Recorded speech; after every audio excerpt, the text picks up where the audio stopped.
What's up, guys? This is your friend, and we are back with a new fanfic part 2. Which is what if Naruto and Ino woke up together after one wild night part 2. And if you enjoy this fanfic, then please press the like button and subscribe to my channel Anime Hub 1.2 for more fanfic like this. And now let's start the fanfic. It was pure Snow White, a regal purity unlike anything Ino had ever laid eyes upon. The marble-like stone that made up the building glistened majestically against the backdrop of lights that illuminated the darkening night sky. Delicate pink hues of dying daylight from the setting sun outlined the three-story restaurant beautifully, highlighting the grandiose structure with an almost reverent aura. The artistic sign proclaiming it the ladies' last evening didn't need any fancy decorations to mar its elegance, the name itself held a weighty presence to those who knew of its reputation. The framework of the miniature palace was odd, more of a smooth flowing architecture than the traditional defined straight edges of most building contours. Walls ebbed and flowed together, creating the illusion that this wasn't so much a structure built by man, but rather a formation that nature had shaped from its very essence during primordial creation. The entire backside of the construction, which happened to be made of an opulent one-way pier, out into the smooth gleaming surface of the Kappa Lake that was the backbone of Kyoto's tourist attraction. It would not be over-exaggerating to say that the building was a work of art in itself, perfection, or as close as mortals could achieve. The paved stone pathway that led up to the famous restaurant was lined with a minimal amount of vegetation, each granite tile carved with realistic imagery from the distant history of the elemental nations. Figures depicting the struggles of men and women who had long been laid to eternal rest told silent stories to those who walked by, unmoving reminders of the many different backgrounds that made the ladies' last evening possible. Dual fountains lined up on both sides of the path sent water dancing up in the air merrily, entertaining couples as they strolled down the lane towards their luxurious dining destination. Extending an arm to the still flabbergasted Ino, Naruto grinned from ear to ear as she automatically hooked her arms around the offered limb, enjoying the softness of her body coiled against his. Nothing made a man feel more on top of the world than when he had a beautiful girl in arm.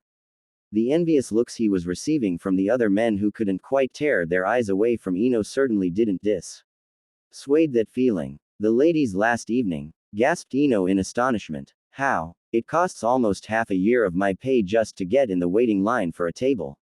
Steering Ino down the rather over-the-top trail leading to the entrance, Naruto shrugged his broad shoulders nonchalantly.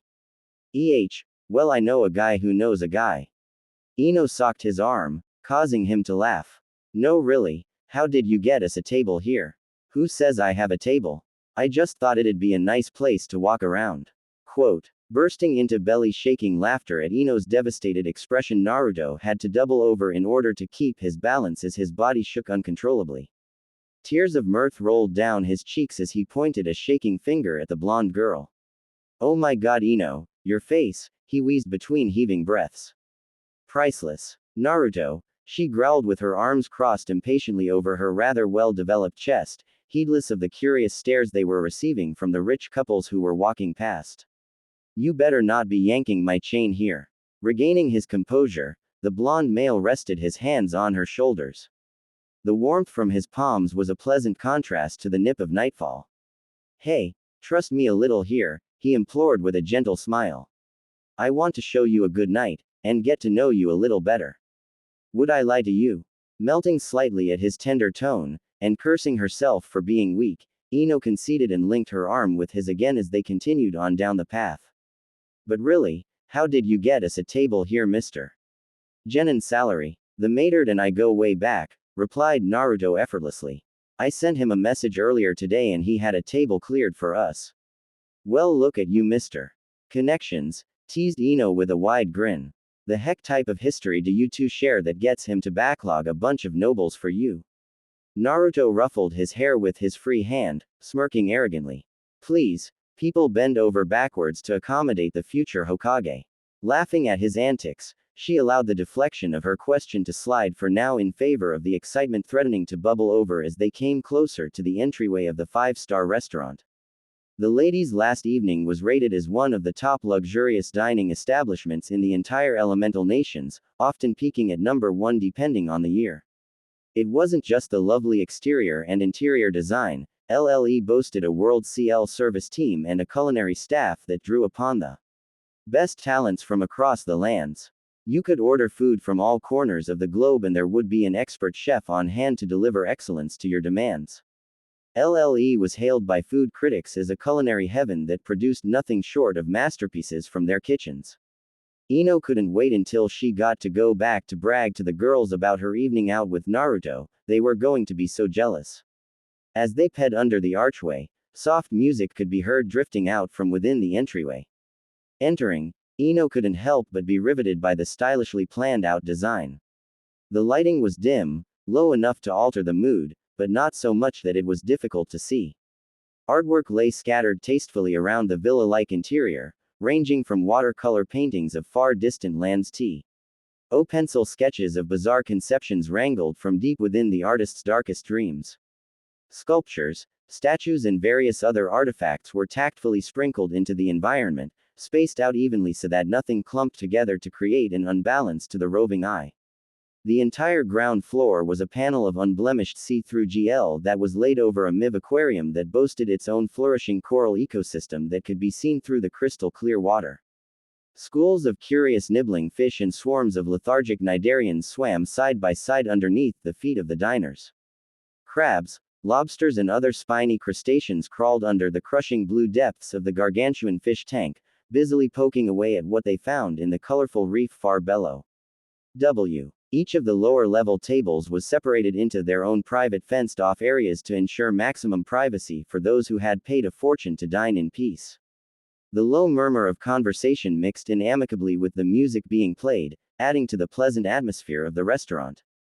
An elegant dance floor was kept bare at the center of the MIV room, a handful of couples floating delicately across the ornate ground to a jaunty tune coming from an orchestra pit filled with seated men and women laboring over their instruments. A MIV chandelier that was impossible to miss hung overhead, glittering light reflecting from its gems like 1,000 stars. A violinist strolled leisurely between tables, skillfully working his instrument to produce a sweet sound that tickled the ear. A lonely flute could be heard in the background, a wordless poetry tugging mournfully at the heart. In the far corner facing a table with 8 men, a woman wearing a beautiful dressing gown sat in front of a gracefully carved koto, plucking away at the strings while the men chatted and picked delicately at their meals. Scores of work staff wearing formal kimonos of varying styles and fashion that shared the only commonality of screaming CL, wandered between tables serving the patrons.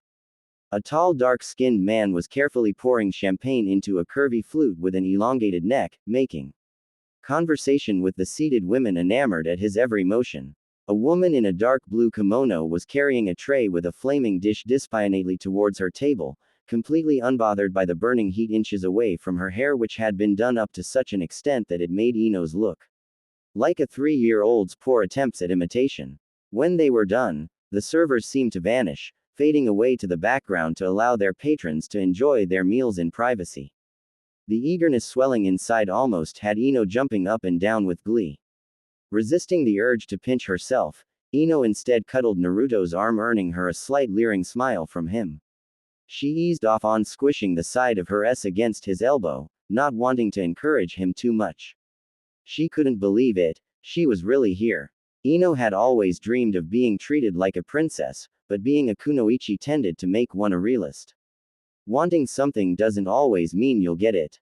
But here she was, about to dine at a place normally reserved for nobility or the super wealthy.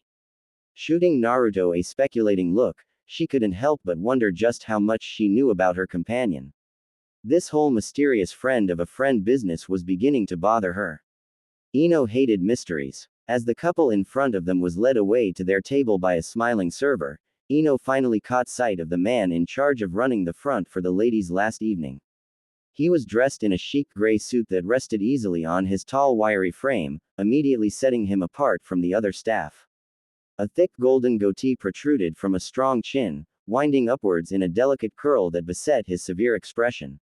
His single visible eye glared out harshly from behind a long strand of hair that was brushed carefully over his face, daring patrons to make a complaint. A lit cigarette hung limply from scowling lips, smoke lazily drifting upwards in an endless stream of gray. He looked rather young for such an honored station, but he had greeted each of the couple before them by name, a testament to his position and the power that came with it. Everyone seemed to treat him with a healthy amount of respect. After all, this was the man who, despite their money or status, had the ability to deny them entry as he saw fit. The ladies last evening didn't believe in refunds, and her strict storefront guardian didn't believe in second chances. Catching sight of Naruto, the stern face cracked like dried earth, forming the impression of a smile.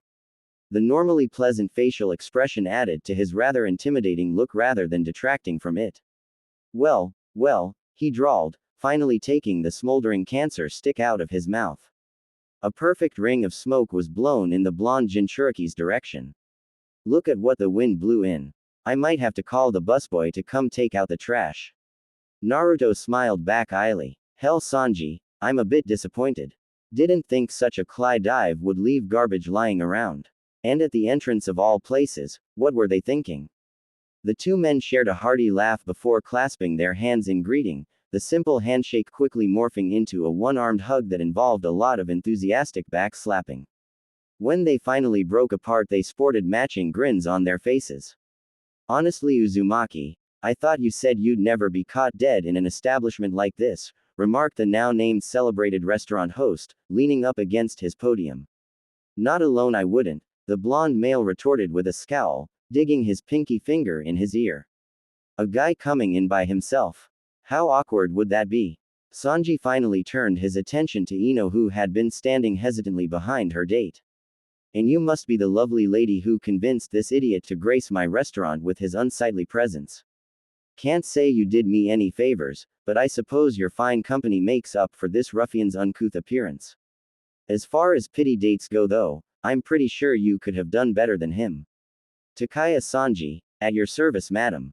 Ino took his offered hand in a firm shake, curiosity eating away at her. Yamanaka, Ino, quote, he couldn't have been much older than Naruto, maybe 3 or 4 years. She had never met any of his friends outside of the Rookie 9 and Team Guy, hell, she didn't even know he had friends outside their group. Pity date, objected Naruto indignantly. Don't mistake me for yourself, Takaya. What was that? Demanded the host as he got up in the blonde male's mug. Don't think just because you're a ninja now that I won't kick your.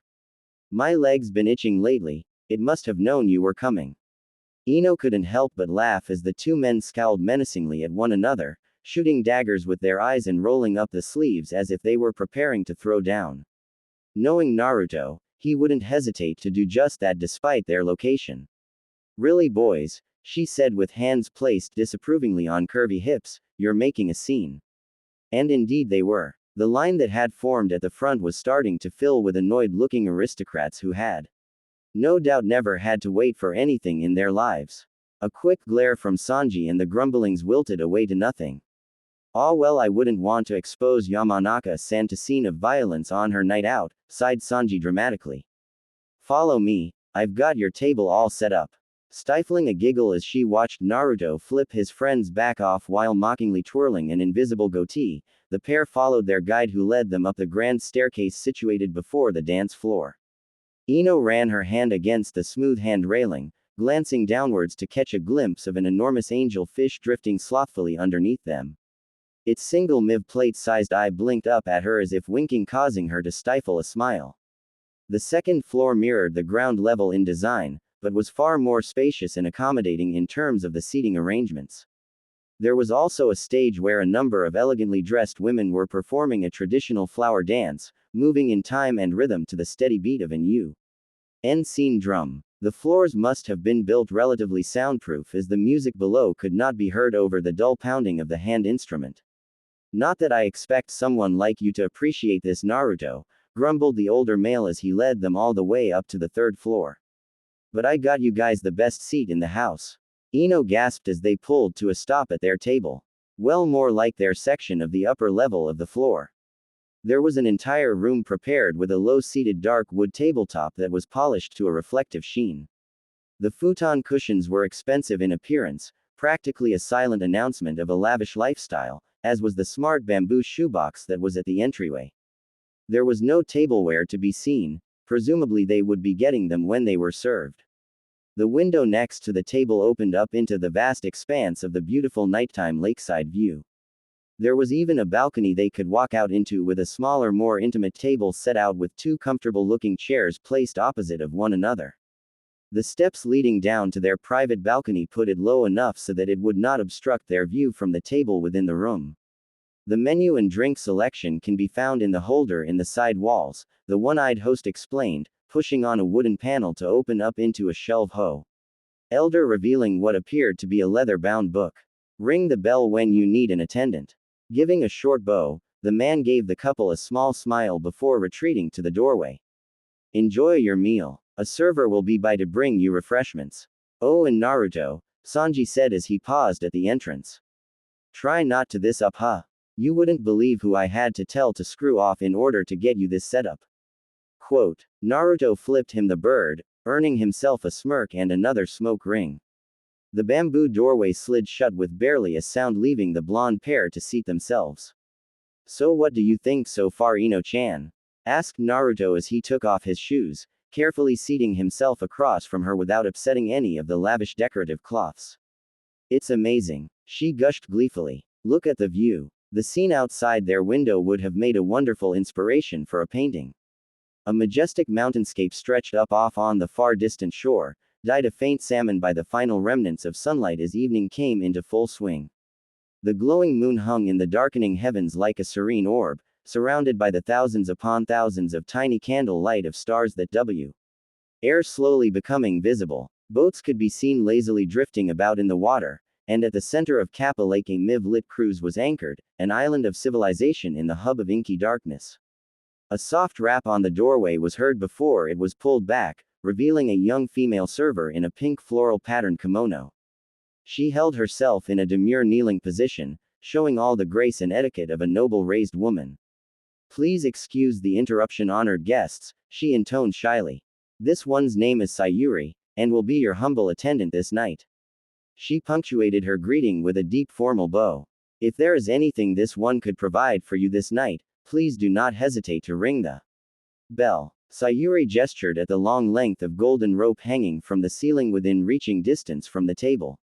The two blondes traded perplexed looks as the girl continued to wait patiently in her half-prostrated position at their doorway, unsure of what to do. Neither was used to being treated with quite that much respect. Ah, Sayuri, said Naruto unsurely after a moment of silence, if you could bring us some tea while we take a look at the menu. Of course, honored guest. What blend would you like this one to bring? Seeing the flummoxed expression on her date, Ino stifled a snigger before coming to his rescue. Do you have gyokuro? She inquired politely. Of course. And would sir have the same? Sayuri prompted. Sure. Yeah, gyokuro sounds good. Ino finally couldn't hold it in anymore and snorted out a laugh after their attendant left with a soft snap of the bamboo divider that shielded them from the rest of the diners. Do you even know what gyokuro is? She asked in amusement. I drink green tea, Ino, deadpanned Naruto flatly. I don't think this place has ever heard of something so layman. Commoner brew, Ino agreed snobbishly with a straight face, before quickly hiding herself behind the menu so that she wouldn't burst into another fit of giggles. God, what was wrong with her? She was acting like an airhead tonight.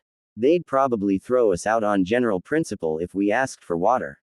She added, enjoying the merriment on her date's face.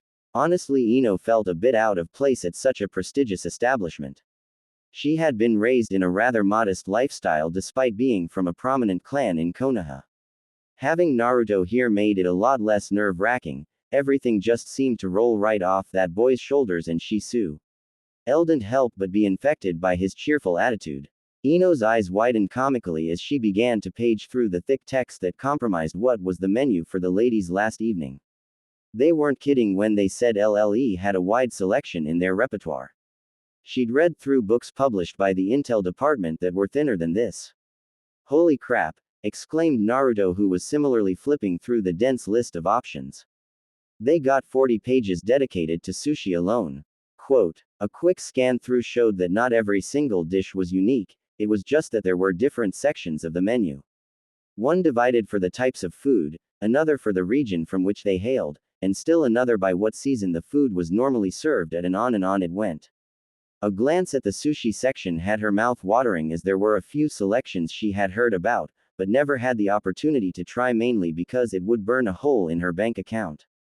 Noticing that there was no price tag next to any of the items, Ino felt a gnawing guilt build up against the temptation to order without restraint. Naruto wasn't exactly loaded by his own account. Naruto, how are you planning to pay for all of this? She asked hesitantly, hoping she wouldn't offend him. We're shinobi, I figured we can just eat and run.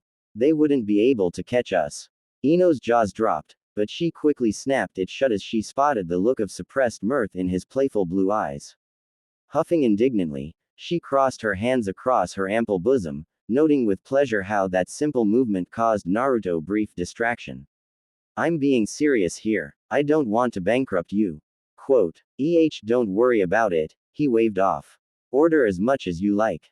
I've got it covered. Tentatively picking up the menu again, Ino shot him a curious glance. Another one of your friend of a friend's? Quote, Naruto just wiggled his fingers at her with a mysterious smile. A soft knock announced the return of Sayuri, who brought with her 2 elaborate ceramic cups, one decorated by a gorgeous phoenix for Ino and the other with a flawless dragon coiled fiercely around the mug for Naruto. A bottle of sake along with 2 smaller porcelain cups was also placed down at the table next to the pot of tea. Spring Daisoke sake, their attendant explained, seeing their confusion. Complements Gyokuro's strong flavor very well. Quote, Sayuri quickly retreated to the doorway again, reminding them to ring for her when they were ready to order before withdrawing with another deep bow. Is it just me, began Naruto slowly, or is it just plain weird to have someone wait on you hand and foot? Quote, you're just not cut out to be a noble, Ino sneered with pretend haughtiness. Sure princess, jested the host of the Demon Fox, and I'm sure your horde of invisible servants at home give you a foot rub before bed every night too. Quote, the two exchanged some friendly banter while perusing through the menu, trying to make up their minds on what they wanted to order. Oh sweet, they have ramen, exclaimed Naruto in excitement, causing Ino to roll her eyes at his antics. While there were some startling changes to the boy over his 3-year absence, there was still a lot that had remained the same. Really? You come to a world-renowned restaurant just to order ramen? She demanded incredulously. Well, it'd be world-renowned ramen then, wouldn't it? He countered glibly. Ino rolled her eyes, wondering how he could waste such a good opportunity to try out some of the finest food in the elemental nations. She for one was not going to let this once-in-a-lifetime opportunity go to waste. Well, I'm going to try out their seasonal sushi medley, she decided. Holy crud, the smallest is like a 20-piece combo. Quote, this fish head curry ramen sounds interesting. You want appetizers? The thought of more food on top of the already serving of sushi made Ino frown. Her beautiful figure wasn't maintained because she binged on food at every chance she got. But this was probably going to be one of the few times she would ever get to dine in such a high-class establishment. Only if you help me with the sushi, she bargained.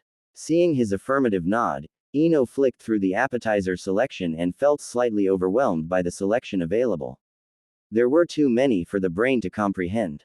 A menu wasn't supposed to be this complicated. All right, forget this, grumbled Naruto, closing his booklet with a resolute snap. I'm just gonna open a random page and we'll order the first thing I point at. Quote, really? She asked with a laugh. What if you get something weird? I swear I saw something about an octopus stuffed with elephant testicles or something. Where's your sense of adventure? Naruto challenged with roguish smile. Who knows, maybe elephant testicles taste great. Ino scoffed at his proclamation and shook her head. Yeah, you do that, testicle boy. Chicken, taunted Naruto. Sensible, corrected Ino, dismissing his goading with a superior tilt of her nose. The two continued their verbal jousting while browsing through the considerable selection of starters, occasionally interjecting with disgusted exclamations and comments on the entries they came across. Finally agreeing on the sushi plate that Ino wanted along with a white curry udon because Ino refused to allow him to order ramen, and about a king's ransom's worth of appetizers, the couple signaled for Sayuri's return.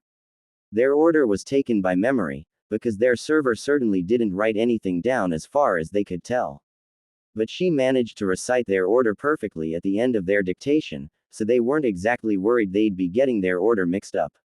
So Naruto, how do you know Sanji? And what dirt do you have on a guy like him that gets you the best table in the house on a same-day notice? Asked Ino nosily as she accepted the cup of warm sake her date poured her from the bottle sitting on a small box of heated coals. Taking a ginger sip, she felt her eyes widen as the sweet belly-warming rice-fermented liquor trickled down her throat and warmed her entire body. This made the stuff they ordered at a Mikey's taste like bathroom moonshine. What, Takaya? Naruto sniffed derisively. Don't let that fancy suit and upper CL talk fool ya. He was an alley jackal just like me back in the day. Gotta say though, never would have thought in a million years that Red Leg Sanji would end up working at a place like this. Quote, alley jackal. Ino tested the words in her mouth, her curiosity piqued by the unfamiliar term. Yeah, you know, Naruto said, making a wild gesture as if that would suddenly make her understand him. Ino squinted at the blonde in front of her as he poured himself a healthy portion of sake. No, I don't know. Street trash. Gutter rat. He tried with a puzzled expression. Konoha's Jinchuriki scratched at his head. It was obvious he was trying to convey something he felt that everyone was aware of, which made trying to explain it that much harder. You're talking about orphans, right? Ino said after a moment's thought. The demon host snorted, a hint of bitterness entering his voice. No, orphans got to live in orphanages. Gutter rats lived on the streets kicking the living shit out of one another to see who got first pickings out of garbage cans. Quote, wait, you lived on the streets? Ino gasped in horror. But I thought you were raised at an orphanage before you got your own apartment. Who sponsored you for the academy then? I was at an orphanage until I was about 5, maybe 6. Don't really remember all that well. One day they chased me out and told me to never come back. I bummed about on the streets for a couple of years before Gramps found me and got me set up with my own apartment and a seat in the academy. Quote, how did you survive? Demanded the shocked mind walker. It was inconceivable to her that their village would be cruel enough to force a child to survive on their own, demon host or not. Hell, shouldn't someone have told the Hokage that the village's Jinchuriki was living on the streets? Seemed like kind of an important detail to miss. Naruto shrugged with a distant look in his eyes as painful memories surfaced. I wouldn't have made it if I had tried to go it alone. Don't let the cleanliness fool you. Konoha's streets are as unforgiving as Kiri's, we just clean up the bodies bet. Tear. Out there you learned real fast that survival meant depending on others. Ino traded her sake for some tea, barely noticing the agreeable sensation on her tongue caused by the aftertaste of the alcohol combining with the expensive brew. Seeing Naruto's slightly bothered countenance, she steered his thoughts away from whatever memory was haunting him. So Sanji lived on the streets too. She prodded him. Oh yeah, the blonde male laughed. He had a few years on me, but we quickly learned to team up and take advantage of the nastier folks who had it out for me. We used to run this scheme where I'd go and insult some villager who had a hard-on for seeing my blood and have that person chase me down an alleyway. Takaya would be waiting to ambush them around a corner out of public sight. Naruto's whimsical smile turned rather ferocious. In the dim room, Ino could have sworn she saw his whisker marks thicken for a moment. She dismissed it as a trick of a light after a closer examination. A kick to the knee to drop them, then one to the back of the head, chuckled Naruto nostalgically in reminiscence, making a pistol motion to his temple, and we'd be able to eat for the next few days with whatever we found in our wallet. That's terrible, laughed Ino, unable to help herself. As horrible as that was, it wasn't like those villagers hadn't deserved it. Why didn't they report you? Well, it was illegal to mention anything to do with my Jinchuriki status back in the day, so a lot of people probably didn't want to raise too many questions that might end up with their heads separated from their necks. Plus, no one ever managed to catch us in the act together. At best, they'd only see me running like hell before they got knocked out. Quote, you're a thug, Naruto, accused Ino sardonically, jabbing a well-maintained nail at him. I can't believe I'm going out with a thug. I thought girls liked a bad boy. He jibed, topping off their teacups. We like pretend bad boys, corrected the mind walker. The real deal is kinda scary. Did you like sell drugs too? Oh come on Ino-chan, what you take me for, whined Naruto. It's not like we do that anymore. I pretty much stopped that sort of thing when I entered the academy. Weren't you like Sanji's meal ticket? What did he do after? By then he was old enough to work odd jobs and prize fight for money in the underground fight rings, so he didn't need to fleece people as much either. I'd let him and a few others I ran with back in the day crash at my place when they needed it. A few others, huh? Remarked Eno with a scrutinizing gaze. So am I going to get to meet more of these, friend of a friend's? Quote, maybe, he replied airily with a wave.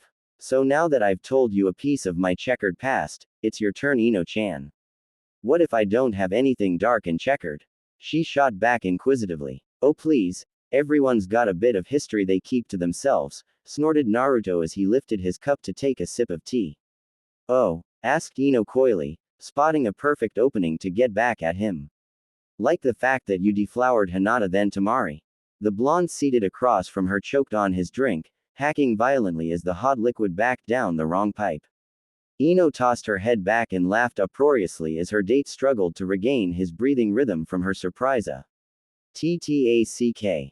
Damn, you girls really do tell each other everything, mumbled a red-faced Naruto under his breath. Whether the redness was the result of choking on the tea or emberment was hard to say. I feel all sorts of cheap, the Yamanaka heiress mock complained. You're like sloppy thirds in our group. Naruto chuckled good-naturedly, wiping the last of the liquid from his chin with a napkin. Well, they didn't have any complaints, did they? He asked brazenly. Eno flushed and turned from the mischievous look he was giving her.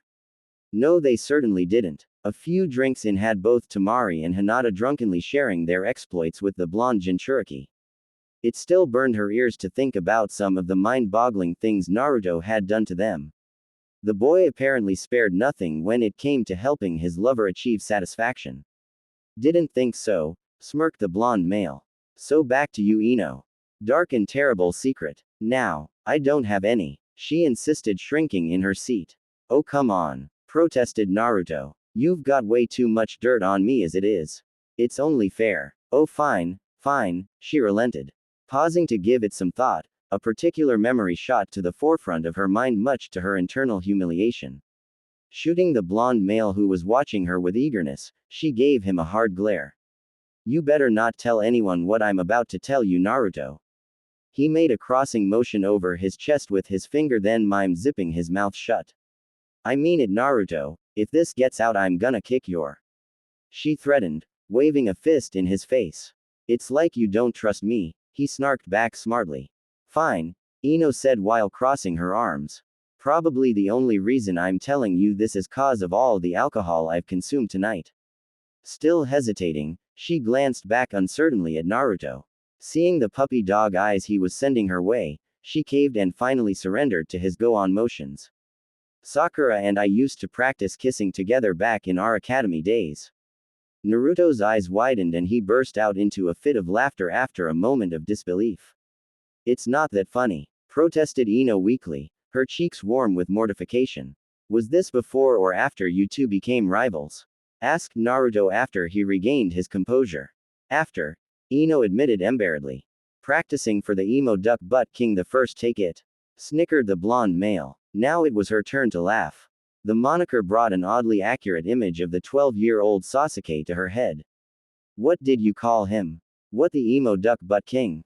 I thought everyone knew that one. Oh wait, you were a fangirl. Probably no one told you cause they didn't want to receive a beatdown. Eno gave him the double one-finger salute from across the table, half tempted to lob something at him. But she didn't want to get thrown out of the establishment for rowdy behavior, not before they got their food anyways. Well, I certainly like a freaky girl, hummed Naruto, flashing her a dazzling smile. Eno's stomach did a little flip-flop, causing her heart to skip a beat. So what were you and Daddy talking about? She quickly asked, hoping to change the subject. Just regaling him with tales on how I pulled one over the intel department back in the day. Apparently they never figured out how I managed to sneak in and out of their interrogation facility without anyone noticing. Course, that didn't stop them from pinning it on me. What happened? Eno questioned with interest. The younger Naruto had been dismissed as a troublemaker at best, but if she really thought about it, he had managed to pull off some amazing stuff for someone who wasn't even a genin yet. How many 12-year-olds managed to outrun Anbu? Or put one over the Hokage? Before he could answer, a soft rap at the doorway interrupted their conversation. Sayuri had returned with their selection of appetizers, along with 2 small bowls of miso soup. The tray she hefted with one hand was astonishingly full, showing that the girl had some impressive arm strength to be able to so effortlessly carry it around. As their attendant set the plates of food before them, both blondes could feel their stomachs rumble a little when the tantalizing scents of the fresh-made dishes wafted up to tickle their noses. Ino immediately seized her pair of chopsticks as soon as Sayuri had retreated from the room, choosing to snatch up one of the perfectly fried golden gyozas from the platter. Her taste buds sent their approval to her brain, lighting up her reward centers in a chemical frenzy. The mind walker felt the urge to shudder at the pure ecstasy alting her mouth at the moment. Try the jellyfish, suggested Naruto enthusiastically, who had already polished off a quarter of the pickled seafood dish. The cool, crunchy noodle-like tentacles had a mildly sour kick to them, but the copious amounts of sesame seeds scattered throughout helped counteract the acidity to create a savory fusion of flavor that was pleasantly refreshing. So what happened? Repeated Ino as she took an experimental sip of her cooling miso soup. It had the perfect balance of tofu and seaweed, just the way she liked it. Delicious. Well, Naruto said after he swallowed his mouthful of the lightly battered tempura shrimp he had been chewing on, it is pretty stringent with their security checks of just about everyone and everything that goes into the facility. Ino nodded sagely. The amount of time it took her to go from the entrance to the underground facility was ridiculous. There was even some talk about adding a cavity search into the day-to-day security protocols.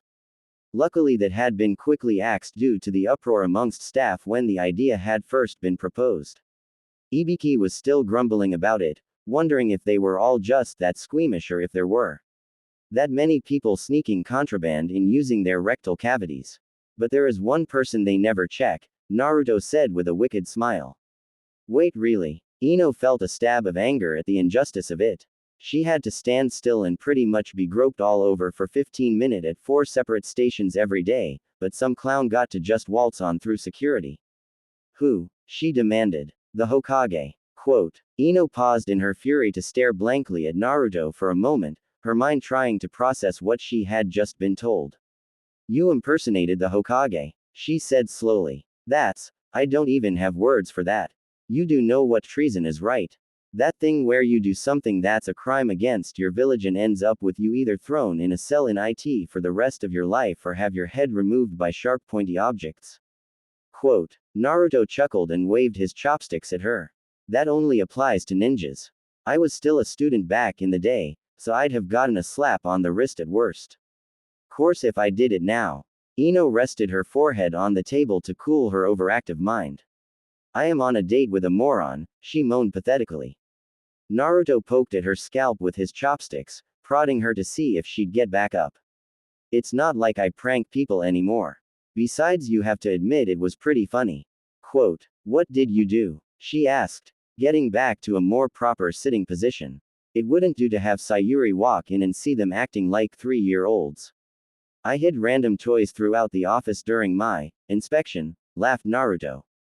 Damn, I wish I had been there when Ibiki walked into his office and found the blow-up doll in his chair. Ino had to cover her mouth with both hands to stifle the laughter threatening to burst forth as she could imagine the exact expression on her boss's face. That might explain the strap-on dildo Anko keeps on top of her desk. Oh god, I gave that to Anko? Asked a horrified Naruto. She doesn't use that on the prisoners, does she? Wait, what am I saying? Of course she does. Poor bastards. Surprisingly, Anko just has to threaten them with it. Most men crack like an egg when they see the size of that thing strapped to her waist. Nah, more often than not she tends to bring it home to experiment with Kakashi, said the blonde girl, forming air quotes with her fingers. TMI, TMI, shouted Naruto frantically with fingers in his ears. I did not need to know that. The couple steadily worked away at their appetizers, trading stories of their genin days as they polished away the food. Everyone had done the Tora the cat mission, and no one managed to catch that little beast without some harrowing story of having to dive into rapid rivers full of flesh-eating fish, marching through swamp lands filled with sinkholes, or in Naruto's case kill and cut open a giant snapping turtle that had swallowed the little furball when it had gotten into the training area 44, aka the Forest of Death. The temptation to leave the cat in the slow-moving reptile and call it in as a failure had been great, but Kakashi had quickly nixed that conspiracy amongst his genin.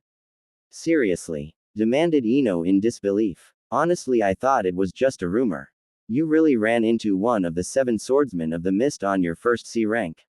Ran into him and killed him, confirmed the blonde male, jabbing his chopsticks at her to emphasize his point. Well, Kakashi-sensei did anyways. I ended up fighting Zabuza's apprentice with Sasuke. We were lucky he didn't like to kill people. We would have never made it back from our first C ranker if Haku had taken us seriously. Gotta say, Zabuza was one bad motherer. Course it was a bit sad how it all went down, the demon of the mist brought low by chakra exhaustion and a few greedy mercenaries. You have horrible luck with missions, observed the Mind Walker, snatching the last piece of gyoza from the plate while Naruto was still reaching for it. Gloating at his pouty expression, she made sure to chew with her mouth wide open so he could see the last morsel vanish down her throat. Hungry azure eyes roamed her neck region, tracing the motion of each swallow, occasionally making its way lower. He was by no means hiding the fact that he was checking her out, something that brought an odd feeling of satisfaction to the blonde girl. Real Cly, jeered the Jinchuriki. Ino stuck her tongue out at her date in reply. She was doing that lot tonight, wasn't she? Sayuri appeared at the doorway to take away their now empty dishes, prompting a suspicious glance from both shinobi, though they didn't say anything in her presence. You think she's spying on us? Whispered Naruto conspiringly after she left. I mean, how else did she know when we were done eating? Lucky guess, asked Ino skeptically. Their suspicion was quickly waylaid as their server returned with their main course. The ladies last evening certainly delivered in terms of the presentation of their food. The white curry udon was exactly as advertised, not a speck of color besides white could be seen in the dish. Everything from the broth down to the vegetables had been dyed a milky hue, turning the normally white presence of the soup dish into a tranquil pond. It was alike staring at a Zen garden except in food form. Ino's sushi dish had an even more mysterious appearance. At first she wasn't sure what Sayuri had said before her. It was a plate covered by a large GL dome filled with a cloudy white mist that obscured the contents from view. When the cover was removed, the vapor quickly dissipated, but not before chilling Ino's skin as it escaped into the atmosphere. The 20 pieces of handcrafted sushi were placed inside a ceremonially decorated bento box, complete with painstaking artwork depicted lovingly along the sides. There were exactly 20 compartments, each of the bite-sized morsels contained within a work of art in of itself. It was almost too pretty to eat in her opinion, but she certainly wasn't here to admire at the food. Taking up the steel chopsticks that had been placed in front of her, Ino glanced at the card placed on top of the dish, instructing her to start eating from the top right and moving left and down a ND, starting the process again at the next row. Snatching up the first of the tantalizing delicacies, topped with what appeared to be a thinly sliced salmon piece decorated with cod roe, she carefully worked the entire sushi roll in her mouth. Her eyes widened in surprise at the firework of flavors that had exploded on her tongue, nearly choking as the fresh wasabi brushed on the bottom, activated like a kick to the face from Rock Lee. The harsh, dry stinging in her nose caused tears to well in her eyes, but the enhancement to her palate, brought on with the pairing of the spicy mustard, was undeniable. Eagerly moving on to the next piece, she was astonished by the way the taste of the perfectly grilled eel harmonized with the leftover essence from her last bite.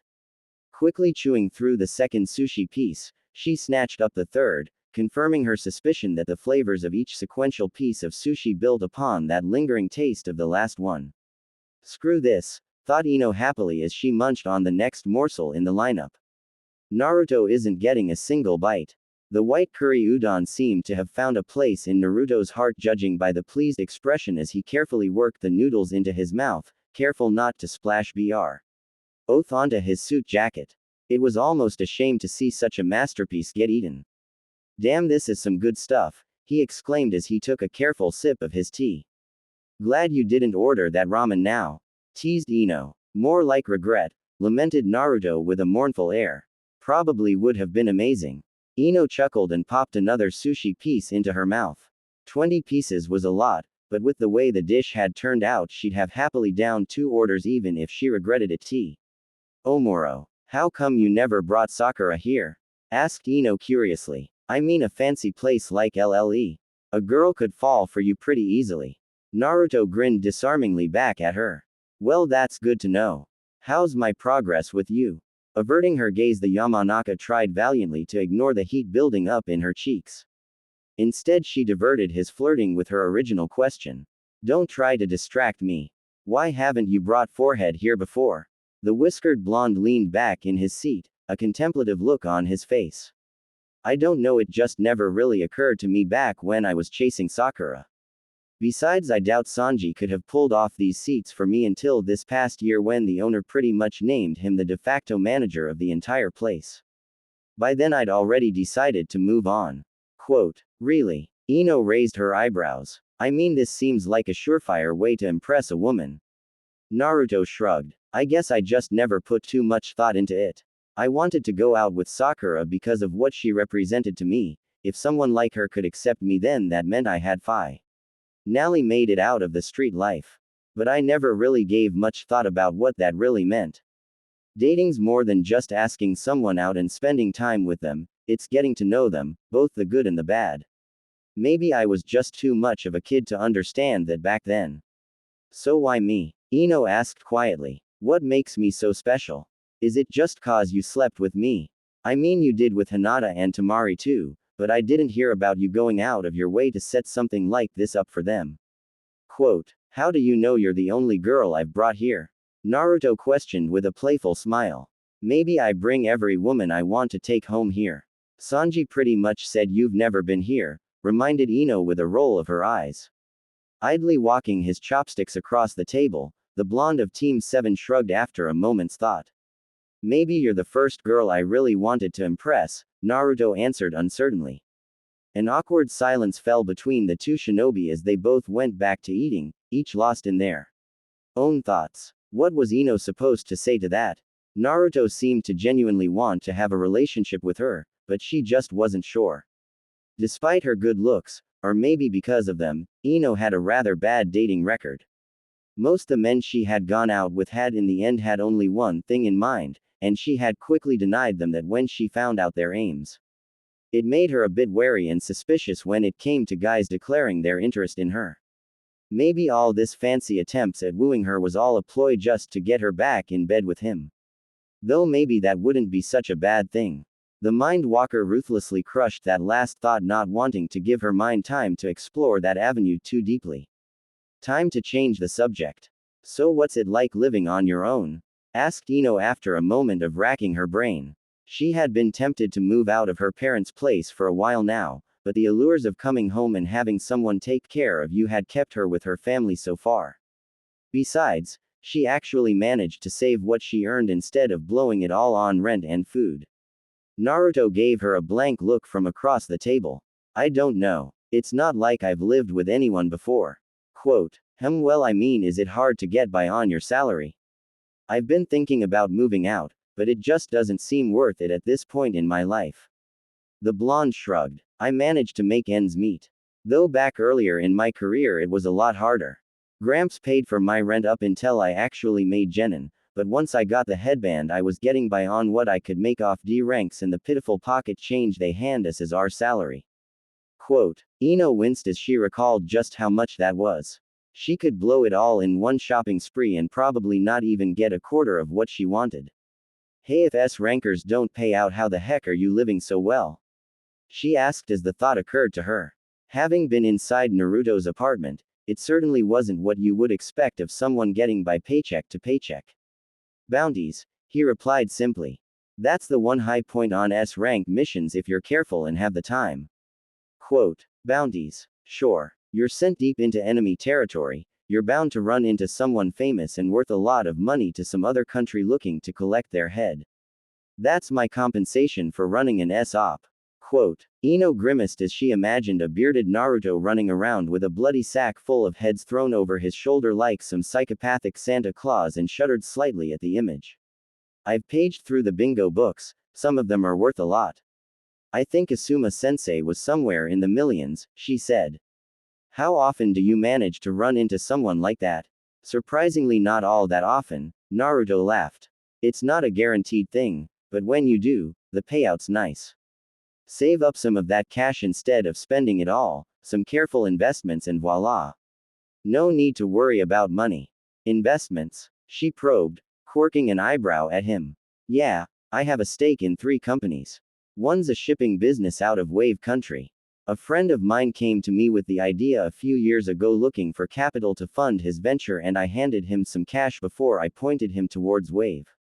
I also got partial ownership of a coffee bean plantation near Suna and a company that's trying to build sky ships. Sky ships? Asked Ino in disbelief. That sounds like something out of fiction. Well, it's more like a giant balloon with a ship hull tied to the bottom and propellers on the back, explained Naruto. They already have a prototype that works on a small scale. They just needed funding for building larger ones. I mean, can you imagine it? Flying ships. It'd pretty much negate all the terrain issues we have in traveling. You could BYP bandits and other dangers by floating on overhead. Plus, they'd make for excellent observation posts in enemy territory. Most jutsus don't have that good of a range. Ino mulled over the idea in her head, not quite able to wrap her mind around a floating ship, or the fact that Naruto of all people had financial investments. She'd heard the term thrown around once or twice at clan meetings, but beyond that she didn't know too much about it. Have you had any returns yet? She asked skeptically. Well, the shipping business is doing well, and the coffee bean plantation's first batch of crop is set to be harvested soon. Most the money I've made off the shipping company has been funneled into the other 2, so I haven't seen much return yet, but once the sky ship manufacturer sets up shop I figure I can pretty much retire, he replied smugly. Right. Like you'd know what to do with yourself if you stopped being a shinobi. Laughing at the gloomy storm clouds forming over her date, Ino continued eating her dish. You're so mean, Ino-chan, moaned Naruto. I call it like I see it, she replied around another mouthful of exquisitely handcrafted sushi. Their good-natured banter continued on throughout dinner, and the 2 blondes took the time to learn more about each other. It really was surprising how little they had known about the other given how long they had been friends, but perhaps that was more due to their association as the Rookie 9 than a real friendship to begin with. The 2 friends finishing off their meal with gusto, unminding of table manners as they fought over the last scraps of food before Sayuri returned to remove the empty dishes. If their attendant felt anything was out of place seeing the blondes throwing wadded up napkins at one another from across the table, she masterfully hid her feelings on the matter. For dessert they had ordered a simple pecan chocolate chip waffle dish served with 3 scoops peanut butter ice cream drizzled with a fine white sauce that Ino couldn't get enough of. Inexplicably there were also strips of crispy thick-cut hickory smoked bacon ringing the edges of the plate. A strange combination to be sure, but it went unexpectedly well together. Ino had been pleasantly surprised when Naruto had asked Sayuri for the peanut butter ice cream in place of the Vani. LLA, flattered that he had remembered the small detail she had shared with him about herself. The amount of care and attention he showed her was both exhilarating and distressing at the same time. She couldn't help but find herself intrigued by her blonde companion, the idea of them being together slowly gaining traction much to her shock. Ino was currently at the pleasantly buzzed stage of drinking, not so much so that she wouldn't be able to walk straight, but she was beginning to find everything funny. The young couple had migrated outside to their balcony table, enjoying the refreshing night air now that the sun had set and the stars were out. The cloudless night was picture perfect, the full moon seeming unusually close to the planet as it loomed overhead. A nearly empty bottle of wine of an unknown brand and year that Sayuri had brought them along with their dessert lay midway between the 2 shinobi, their mostly empty glees held loosely in hand. No, seriously, laughed Ino as she took another sip from her wine. Why the heck are you so afraid of ghosts? I don't know, groaned Naruto as he leaned back in his seat, one arm thrown casually over the backrest. It just doesn't seem right, you know. If they do exist, God knows how many are following me around after the number of people I've killed. Quote, an imaginary line of angry dead shinobi following the Jinchuriki everywhere popped into Ino's head and she tittered at the image. It's not funny, Ino, he whined. I mean, what if they do exist? Even if they were, they can't do anything to you, Naruto.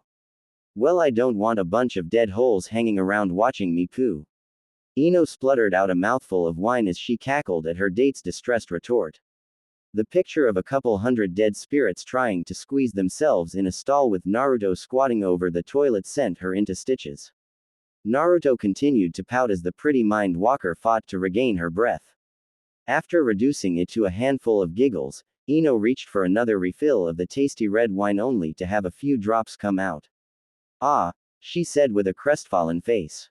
I think that's enough drinking for the moment, said Naruto gently as he took the now empty bottle of liquor out of her han. DS. You can never have too much alcohol. Contradicted Ino with a childish glower. She shivered slightly as the cool night air blew against her exposed skin. Damn, she could feel her S getting hard. Sneaking a peek at Naruto to see if he had noticed, she was startled by her own disappointment when it appeared he hadn't. Seriously, what was wrong with her? Oh yeah, you remember what happened the last time we got drunk?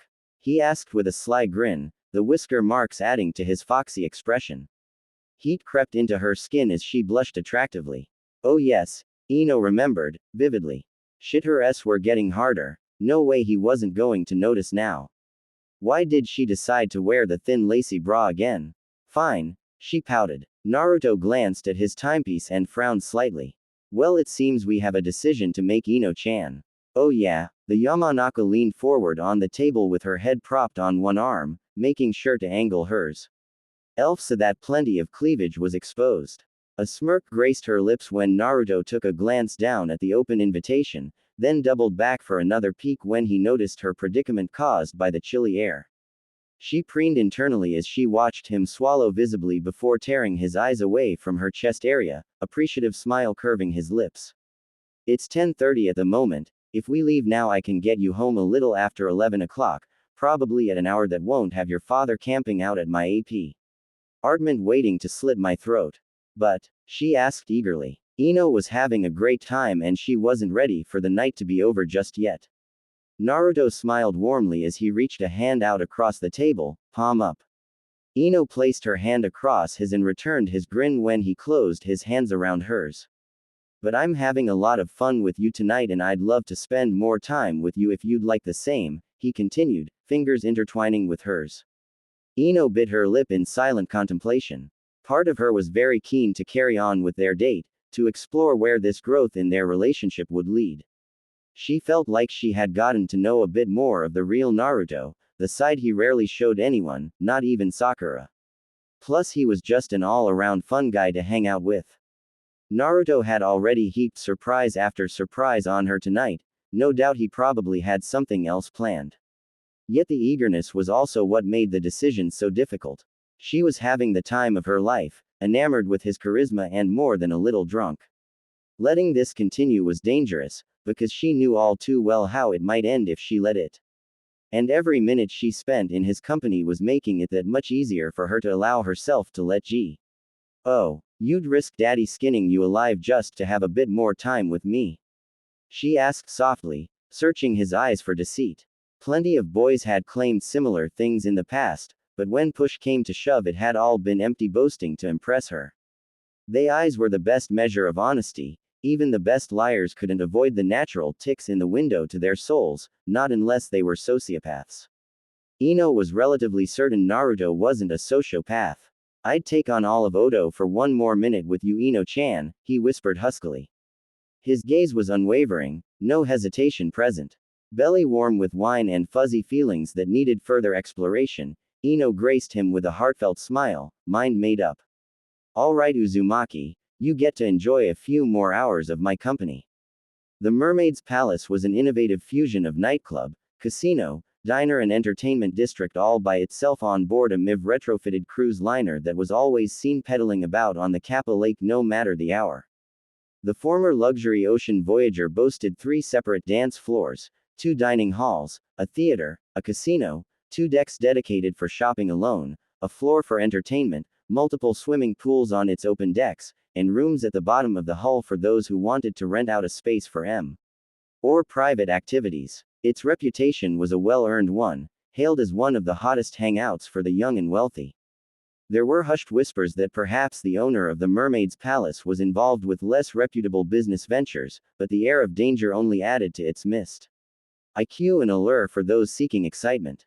Unsurprisingly, people flocked from all across the elemental nations to party on board the luxury liner or at least wait in line to try to get on board in most cases. Naruto and Ino arrived at Dock 17 where an unending crowd sought entrance to the party ship waited impatiently for a ferry to bring them on board the boat once it was deemed there was enough room for more guests. The line of humanity that s together in the immeasurable waiting queue was suffocating to even look at. Ino had been fairly certain that they'd have to turn back and find another place to go to once she laid eyes on the horde of people seeking entry. Despite her good looks, she doubted they'd be getting in just because she batted her eyelashes at the bouncer.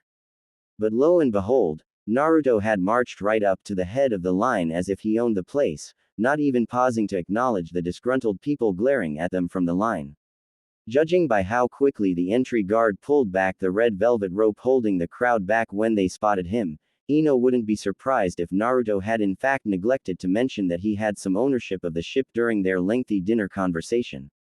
There had been much protest from the line, especially the group of young women who had just been refuted entrance despite flashing enough skin to put a strip club to shame.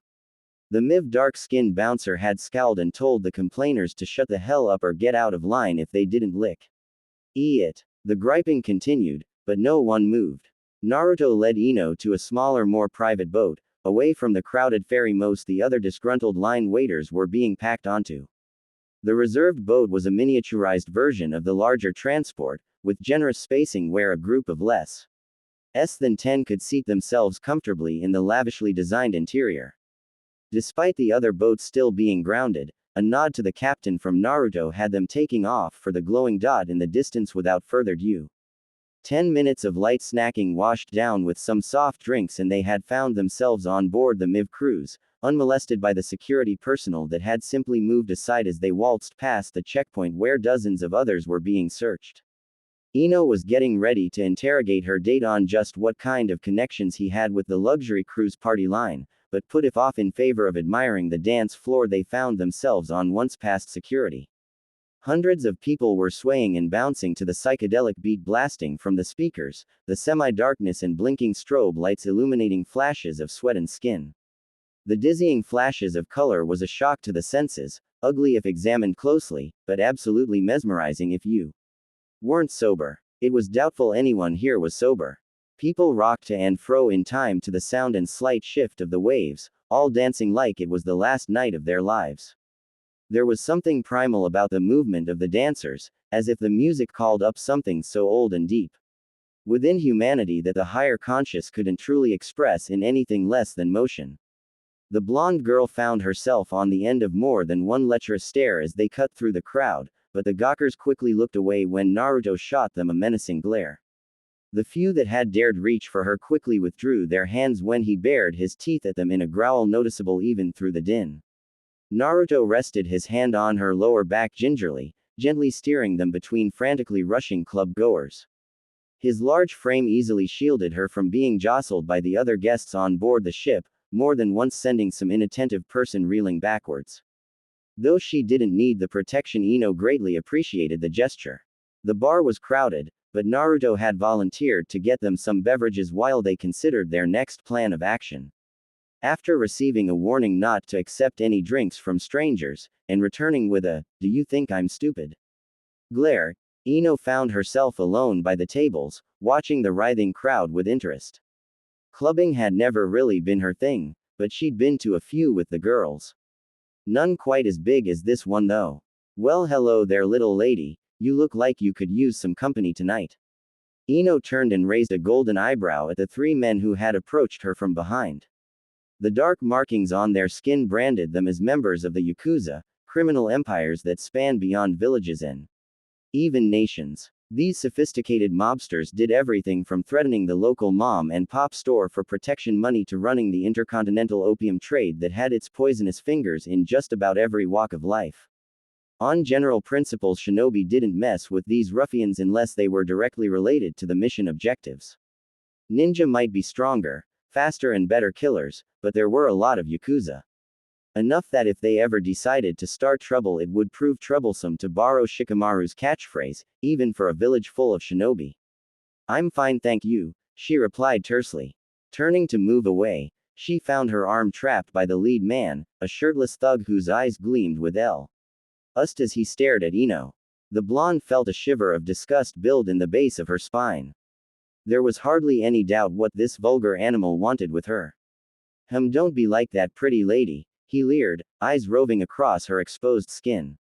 The boys and I have a private room below where you can entertain us. Only seems fair. After all, you are on our boat. The two other men sniggered, moving forward eagerly, their intentions clear. Ino considered her options. She could stab them, the kunai she had on her was more than adequate for her to kill them with. Hell, she could do it with her bare hands.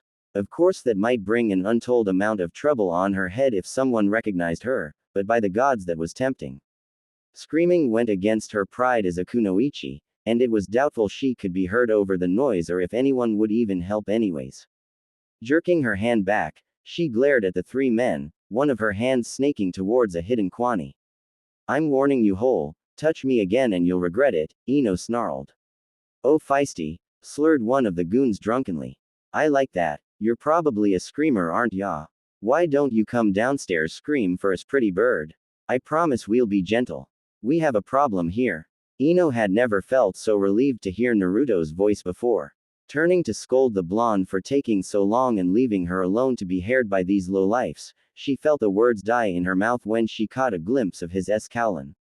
Visage. There was something decidedly different about Naruto as he stood rigidity with hands drawn into fists by his side, body tensed up like a coiled spring ready to explode outwards with violence. The steely quality in his cobalt eyes seemed wholly unfamiliar on the normally kind-faced Jinchuri. A dangerous presence that raised the hair on the nape of her neck. Who the foo? The threats being issued from the three men fell still as their mouths hung open when they caught sight of him. Evidently it wasn't just her. Holy shit, Uzumaki, blurted out the lead man, eyes widening hilariously. His frightened gaze darted over to Ino, who had suddenly found herself with a warm, firm arm wrapped possessively around her waist. The motion seemed so natural that she barely noticed it happening. She watched in bemusement as the thug's face took on an ashen countenance. It didn't seem possible, but the thug's eyes widened even further. She's your woman, the Yakuza shrilled, doing a mighty impression of a frightened prepubescent boy. His cronies had taken on a deathly pale appearance, mouths still agape. The lead man took a step back hesitantly as if unsure of whether he wanted to run or not. Despite not knowing what was going on, Ino saw an amusing opportunity to exploit the situation based on their reaction. Wrapping herself around Naruto's shoulder, she nestled herself closer to him as if to emphasize to them just who she was with. The hand at her waist tightened noticeably, but not to the point it was painful. Damn right she is, glowered the demon host, eyes narrowed to dangerous slits. I'll ask you again, do we have a god damn problem? His voice deepened into a frighteningly inhuman growl as he punctuated his statement with a threatening noise from the back of his throat. All three men snapped ramrod straight and bowed sharply at the waist, all arrogance and pretentious airs gone. 1,000 apologies, stammered out the leader while his lackeys quavered in their position of respect. We hadn't known she was with you.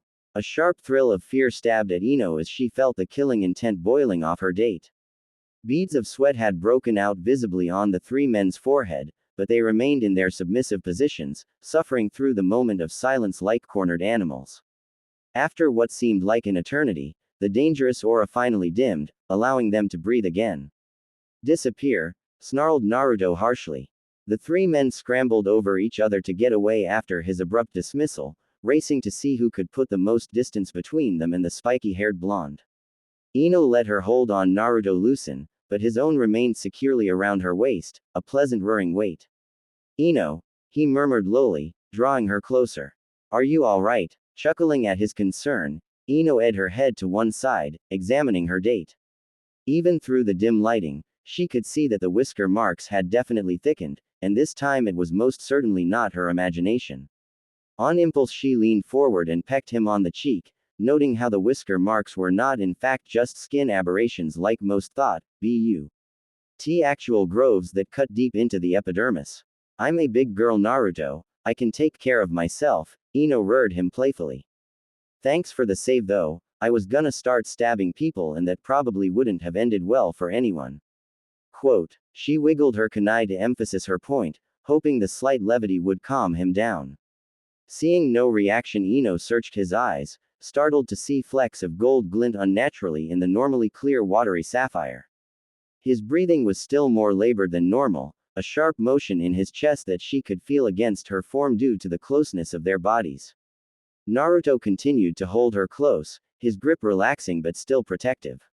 Ino could feel a hot slick dampness that was starting to build up between her legs, but all thoughts of emberment was out the window as she remained firmly captivated by his intense gaze that still radiated hostility towards those men who had threatened her.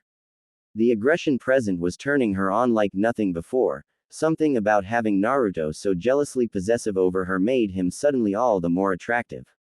A man who knew what he wanted and wasn't afraid to defend what he considered his. She could get used to that. The noise and sights of the people around them seemed to fade away to nothing. Ino leaned forward unconsciously, lips parted, noting absently how Naruto was inching towards her as well. Well, Mad Dog Uzumaki still has what it takes to send my men running like the little puppies that they are him. The amused purr broke the two blondes out of their trance, and both took a hasty step back, cheeks flaming with mortification at their interrupted moment. The woman that had addressed them was garbed in a deep mahogany dress with a ferocious golden dragon embalm that coiled around her like a living thing. She had a striking face that overshadowed her full bosom, the click beauty of her appearance almost unreal to take in. Dark midnight locks fell around her shoulders like a luscious drape, her ruby lips clamped sensually around a long wooden pipe sending smoke curling in the air. The only thing that marred her perfection was the rough uneven skin around the left side of her neck, the remnants of a burn etched in he form of a spider web pattern that stretched down past the plunging neckline of her dress. She did nothing to hide the blemish, bearing the remnants of her wound proudly for the world to see. Around the Amazonian beauty standing like silent stone sentries were half a dozen sharply dressed men FANNED out in a protective circle around their leader. All bore the same dark web marking on the left side of their neck, just barely visible over the collar of their dark suits, homage to the woman before them. The ornament of blades and various other instruments of war had party-goers carefully skirting around the hostile-looking group. Crap, more Yakuza, thought Ino tensing up. She was startled to notice how her companion relaxed visibly at the appearance of this woman rather than get more agitated. Madam Sin, Naruto intoned, dipping his head respectfully, though there was a hint of mockery in the gesture. It has been far too long. The older woman shook her messy raven curls with a huffy toss of her head. Indeed it has, Naru-chan. I hear you've been back for almost a year now. It took you that long to come visit me. A pout would not have looked out of place given her playful tone of voice, but her glacial features were all business. Ino could feel the curiosity burning inside her. There were so many questions she wanted to ask at that moment. Why were the Yakuza scared of Naruto? Who was this woman? Just how much of his past was he hiding from his friends? From her. Naruto laughed sheepishly, rubbing the back of his head with a free hand, unaware of the hole being burned in the side off his skull by a set of curious eyes. Time keeps getting away from me, I was planning to come see you, honest. Quote. The regal-looking woman rolled her eyes. Why don't you introduce me to your lady friend here? Ino Yamanaka, meet Misato Kurosaki aka Madam Sin, said Naruto as the women exchanged a polite but rigid inclining of their heads. If there is something illegal, questionably legal or questionably real, she's the woman to go to if you need to get your hands on it. Flatterer, reproached Misato expressionlessly with a puff of her pipe. Don't think a few honeyed words will make me forgive you so easily. You'll have to earn your redemption, Naru-chan. Ino felt somewhat self-conscious as the older woman eyed her up and down, not bothering to hide the fact that she was examining the younger girl. She was hardly insecure about her appearance, but Misato would put most models to shame despite her scars. After a long moment of feeling suddenly very despite her clothing, the mind walker let loose a breath she hadn't known she was holding when those penetrating dark eyes moved away from her. Not a bad catch, Uzumaki, the smoking woman finally decided. First girl you bring around and I'd give her a 9 out of 10. She wailed in bed. Ino's mouth hung open in utter shock at the shameless question that had just been issued about her. In front of her, the group of stoic-looking yakuza didn't even so much as bat an eyelash at the krinkiri. Like an animal, affirmed Naruto with a teasing squeeze to Ino's side, causing her to blush harder. Well, I'll up it to a 10 then, the older woman commented. You taking her to the velvet room? Nah, we're just here to mingle and have fun, replied Junchiriki with a shrug. You treat her right or you'll hear from me, got it? Threatened the older woman with a stern glare. Naruto raised his hands in front of him in mocking defense, earning himself a scowl on top of the sharp glance. Returning her harsh gaze to Ino, Misato gave her another once-over. If this idiot gives you any trouble, come find me and I'll straighten him out. But fair warning, little girl, if you hurt my Naru-chan, shinobi or not, I'll have you and your entire family feed the fish at the bottom of Kappa Lake. Quote. And with that, she turned and gave Naruto a curt nod and sauntered away. Her contingent of bodyguards formed a human barricade around her, easily pushing through the crowd to allow her a personal space no one else was afforded. Feeling oddly threatened even though the woman had been a civilian, Ino reacted the only way she knew how, by punching Naruto in the arm. Hard. OWW, he whined, rubbing at the sore spot where her fist had collided. What was that for, Ino-chan? I can't believe you said that. She shrieked, face alight with indignity. Her date smirked and his arm back around her waist, closing their distance. Ino squirmed angrily in his grip, but felt her breath hitch when the irate fury wilted at the sudden intimate proximity between them. His naturally musky scent, unhidden by cologne or deodorant, tickled her nose pleasantly, a nutty fragrance lightly spiced with something exotic. Nothing untrue was said, rumbled the blue-eyed blonde, his voice dropping down to a low octave that was more felt in the chest than heard by the ear. God, it wasn't fair. How can anyone have such an effect on her?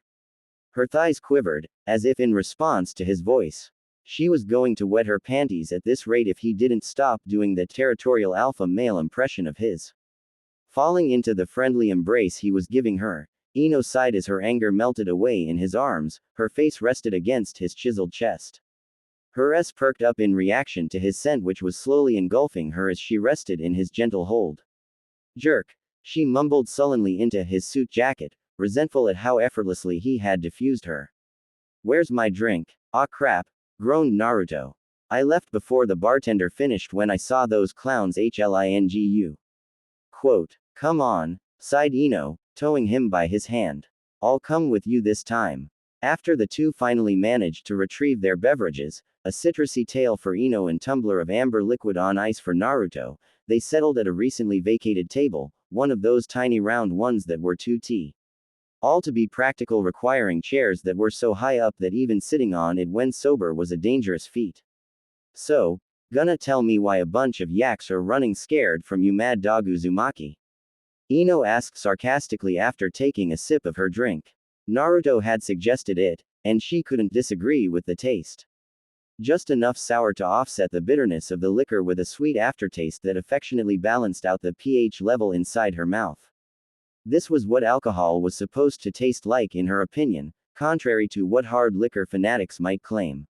The demon host turned away and looked out into dancing crowd, the surge of humanity all lively and stirring to the tune of the DJ, a singular organism reacting to the sound and light.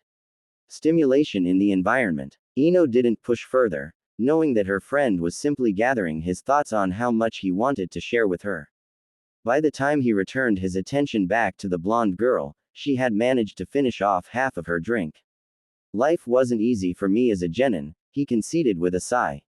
Old man Cage couldn't help me once I got the headband, and even before then his hands were tied. Too many people would have cried favoritism if he gave me more support. Hell, he risked his title and authority just to make sure I had a roof over my head. I never would have been able to live on my own and put food on the table with my earnings as a genin, not with the way the villagers charged me anyways. Ino scowled sympathetically as she thought about all the people that had made Naruto's life hard.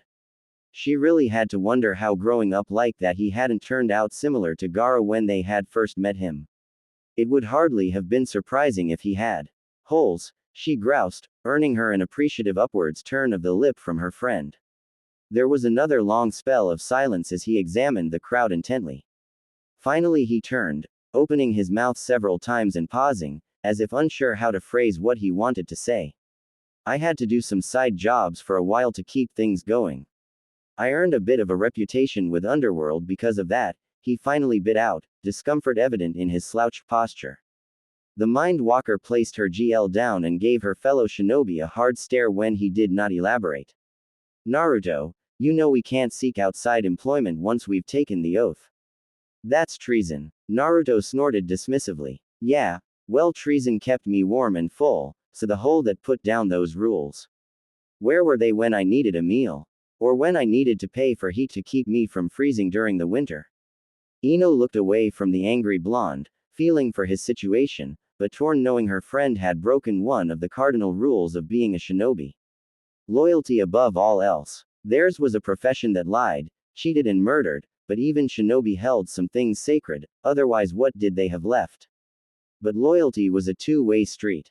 No one had stepped up to help Naruto when he needed it. Ino certainly hadn't. He had done what was necessary to survive. How can she fault him for that? You gonna report me? Naruto gruffly asked. What? Asked Ino startled. Of course not. The look of frank relief on his face was rather insulting. Who do you take me for? She demanded with an incensed huff. I'm not so shallow to turn in someone for trying to survive. Let alone a friend. Naruto sighed and reached out to take her agitated hands in his, rubbing a silent apology into her flesh with his thumb. The two blondes fell into a comfortable silence, nursing their drinks and watching the crowd, their hands slowly becoming more intertwined as time sped. So, did you work for Madame Sin? Ino probed, breaking their silence. The Jinchuriki barked a laugh at her question. Worked for is the wrong word. Madame Sin was a title she gained after she came into power. He gestured languidly at their surroundings. Back when I ran with her there wasn't all this fancy shit. She was just Misato, a fellow former street urchin albeit older and more settled in life. So what's her story? Inquired Ino unable to contain her nosy side. You don't just end up the head of a Yakuza gang by accident. Quote. Naruto stared considering at her across the rim of his GL, as if weighing his words. I don't know her whole story. I don't think anyone does but her. I know she's got swift fingers, must have worked as a pickpocket lifting wallets at some point. She knows her way with words a bit too well, especially with the upper CL folks, so maybe she worked the skin trade for a while. Fights as well anyone who grew up having to defend their sleeping territory every night, but this is all just conjecture. All I know for certain is that she grew up on the streets like me, clawed her way out of the poverty and misery. The ice in his GL clinked together melodiously as he swirled the amber liquid. His tired smile turned grim as the story continued. Then she met a man, a merchant's son. Jinchu Yukihara. He took her from the fighting and living day by day, showed her life meant more than just the next meal. Gave her affection, eventually loved her, and maybe, just maybe she learned to love him back. They were betrothed, set to be married, and for a while Misato allowed herself to believe that she had escaped the life of an alley jackal. Ino listened to the tale being weaved, mesmerized by the quality of his voice and emotions present. It was obviously more than just a story to him, it was a commentary of his own life, a reflection of similar suffering. She had an idea of how it was going to end already. There are no real fairy tales in life. What happened? She asked quietly. Turns out her fiancé's family were getting powerful a bit too quickly for some of the old blood's taste. They hired some Yakuza to threaten them, but they wouldn't be cowed. So they did what Yakuza does best. Ino looked away as he drew a thumb across his neck with a macabre smile. By the time I met her she was as disillusioned as it got. She had given up on life, lost hope and all that shite. But there was still a fire that burned in her. You don't survive the streets by letting every loss weigh you down. You get angry and channel it towards something, sometimes constructive, most time destructive. Misato was ready to die, but she was determined to take those bastards that had robbed her of her happy ending down with her. How did you two meet? She asked interestedly when she had regained her composure. Funny story that, laughed Naruto. She was running from some yaks she had pissed off, killed a couple of their buddies with a crossbow. Just my crap luck that she ended up breaking into my apartment to hide. I came home to find a bunch of tattooed skinheads about to rape a beaten woman in my home. You can imagine how I reacted. So you threw in your lot with her to help her gain vengeance. Didn't take you for the crusader type Naruto. Quote, hell no, chuckled the blonde male. She didn't tell me that until a couple years later. Nah, I was an angry kid back then. I pranked people cause it felt good to get back at them without really hurting anyone. That would have gotten me in some serious trouble. Quote, Naruto stared reflectively into his drink, a bitter smile on his face. But deep down I think just wanted to hurt people, the same way they had hurt me. I didn't understand why I was suffering. Maybe I thought if I hurt them on the outside they'd understand the pain I felt inside. I don't know. He took a long sip from his whiskey GL, taking the time to mull over his thoughts before continuing. But I recognized the pain I saw in her eyes, so I offered her a place to stay for a while. Had a few more unwanted visitors come by while she was healing up, but I took care of them. She saw the potential in having an academy student backing her up and offered me a cut of whatever we could take from the bastards we tangled with. I needed money for food, so I didn't think twice. And the rest is history. The Jinchuriki raised his tumbler up in a silent toast to his sordid past, his face twisted into a bitter parody of a smile. And somewhere along the way you two managed to birth a criminal empire, Ino remarked dryly. Naruto shrugged, knocked back the rest of his beverage before stealing a sip from her GL, smirking smugly as she sulked protectively over her cup. I ran with her back when it was just the two of us against the world. By the time we finally caught up with the man who had been in charge of the gang that had killed her fiancé, she had her own crew, finances, territory. The whole head gangster package. I pulled out after I graduated from the academy and we sort of went our separate ways for a while. He stared absent-mindedly at the empty glass was twirling on the table. Light reflected off the clear surface of the cup as it spun on the edge of its rim. Ino took a sip from her glass. She waited patiently for him to start up again.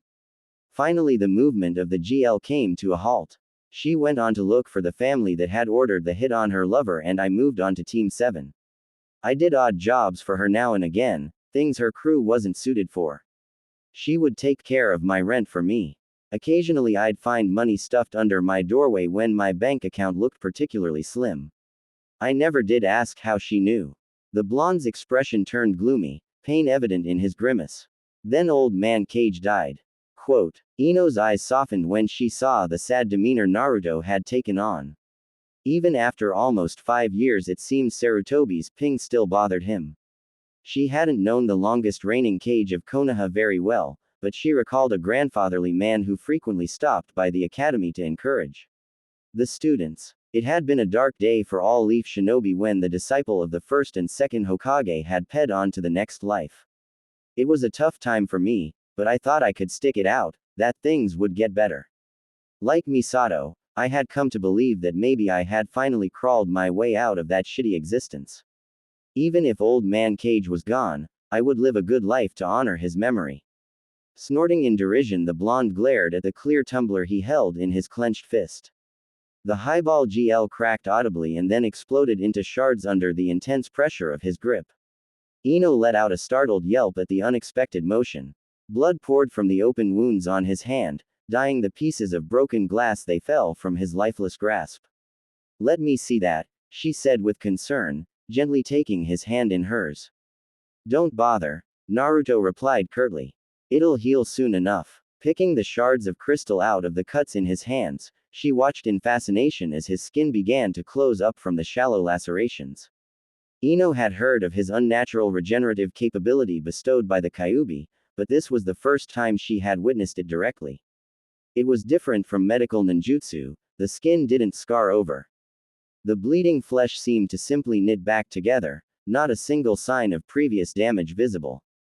Sasuke running off to get butt raped by Orochimaru was the final nail in the coffin, the blonde continued sardonically, closing his eyes as she caressed his newly formed skin. I was angry again, hated the world for being cruel enough to give me hope then taking it away. I wanted to fight, to lose myself in physical pain so that I could take my mind off of the ache that the fuzz ball couldn't heal for me. Quote. Ino cupped his hand in hers, stroking them gently without thought. The tender smile she received from him warmed her insides. Misato had gotten into a bit of hot water by then. Fell into the same trap as her fiancé's family, got too big too quick. Other Yakuza gangs didn't like the new competition, so they formed an alliance to take her group out. When she came calling, I answered. The Yamanaka watched as he clenched his hand again, observing the way his muscles bulged in that simple flexing motion. When he opened his eyes again they were sad and pensive, a far cry from their usual playfulness. I'm not proud of what I did, but I stand by them. I can understand if you don't want anything to do with me anymore. Quote. The amount of torment present in his expression cut deep into Ino's heart. She had no idea how much her friend had struggled while she had been gripping away over some silly crush over a boy or complaining about her lazy teammates and sensei. Taking up his hand again in both of hers, she brushed the back of his palm against her cheek, smiling kindly at him. Don't be an idiot, she replied with a teary smile. I've killed plenty of people as well, I can hardly point fingers. I doubt any of them could claim to have not deserved it anyways. Though honestly, how much of a challenge could a bunch of Yakuza be? You'd be surprised, said Naruto. A lot of yaks are disgraced samurai who decided honor wasn't worth cutting their bellies open for our academy flunkouts who don't know anything but fighting. Many of them can use chakra and know their way around a weapon. The better ones could probably go toe-to-toe with Chunin as long as it's a straight-up fight. Really? Ino asked surprised. Had my share of close calls back in those days, he snorted with a harsh laugh. The Kyuubi wasn't as agreeable with his healing when I was younger. He'd only put out if my life was in imminent danger. I could heal from most injuries given enough time, but I doubt even I can regenerate a limb or my head. Sounds like there was a war out in the streets, commented Ino thoughtfully. I never heard about this though. How did no one notice? Naruto shrugged. Crime rates used to be much lower back when the Uchiha were policing Konoha, but after Itachi and his little tantrum it pretty much fell to Anbu who were already stretched thin as it was with lower recruit rates during peacetime. No one wanted to go out and die for your country when there was a chance for a good life back at home. He absent-mindedly entwined his fingers with hers, raising her smaller hand up to examine them with curiosity. They were much smaller than his, soft and feminine despite their occupation. Anyways, Anbu is more about keeping foreigners out more than keeping locals from killing each other. A bunch of yaks killing each other meant one less problem they had to deal with down the line. Oftentimes they just disposed of the bodies and cleaned up the aftermath. Well, you hardly seem like the angry kid anymore, prodded Ino. Jiraiya straightened me out when he took me out of the village. Maybe it was having someone who genuinely cared about me enough to involve me in every aspect of their life. Or maybe it was seeing the bigger world that put my problems in perspective. The thoughtful look on his whiskered face took out a lot of the age and pain. That was more like the cheerful knucklehead Ino knew. I don't know what it was, but somewhere along the way I made peace with it. Yeah, my life was hard, but I got it better than some and I'll work to make it better every day. Quote. Grinning at the small smile on his face, Ino decided that as much as she wanted to get him to open up about his past, it was time to move on to something more fun. Tugging the surprised Naruto onto his feet, she dragged him out towards the dance floor. Enough with the doom and gloom, she shouted excitedly over the dull thump of the music. Show me your moves, Uzumaki. And dance they did. Ino considered herself to be a pretty good dancer. She had taken some clees as a child, but was no stranger to the club variation that was made up of a lot of hip gyration and body grinding. Judging by how skillfully Naruto matched up with her movements, he was no stranger to this particular style either. Ino pulled the chopsticks holding her hair up, allowing her long pale silky locks to fall in a messy bundle carelessly over her shoulder. Something about the wild beat of the heavy band, the enthralling synth rip being produced, made her want to let go, to forget all her worries and problems and just exist in this moment. She grinded her hips erotically against Naruto, shaking her backside enthusiastically in a circular frenzy at a dizzying tempo in beat with the escalating music. Ino had practiced that particular motion in front of a mirror until she had perfected the U-ally charged movement just to see if she could, but had never done it for any guy before. As she slowed her dancing in time with the music, his hands clasped the sides of her hips, rough and wanting, but not insecurely so. His breath sounded heavy with desire as he nuzzled her hair, sending a shiver down her spine as he trapped her earlobe in his lips. His teeth nipped at the flap of skin and cartilage, sending jolts of pleasure that caused her spine to arch in response. Ino let loose an intense moan that was lost in the heavy sounds of music and cheering dancers, pressing her backside along Naruto's hardening length as he led on the sensitive flesh along the side of her neck, a trail of heat creeping down her skin towards her collarbone. The electricity running through her body at the points of contact with his lips was almost terrifying. Turning, she gazed up at her date, noting the hungry desire in his eyes. Throwing caution to the wind, she pressed up to kiss him. His mouth was warm and soft, practically searing her lips with heat. Knotty hands found a firm grip on her buttocks, the jolt of his touch causing the mind walker to groan against his lips. He worked his hands, kneading away at her bottom like soft dough. She should be mad, really, really mad. Naruto was groping her. But damn his skillful hands, she didn't want him to stop no matter how much her quickly silenced rational mind protested. As Ino continued to kiss him, she felt his heated tongue gently probe her lips. Yielding to his demands, she parted her mouth guardedly, allowing his searching tongue entryway. She had never kissed someone this way before. The alien sensation was odd but not unpleasing. Touching his exploring tongue with her own, the young couple found themselves lost in a haze of pleasure as they made out shamelessly on the dance floor. Finally acquiescing to the biological needs of the body for oxygen, Ino reluctantly pulled back from Naruto, panting slightly as hormones flowed.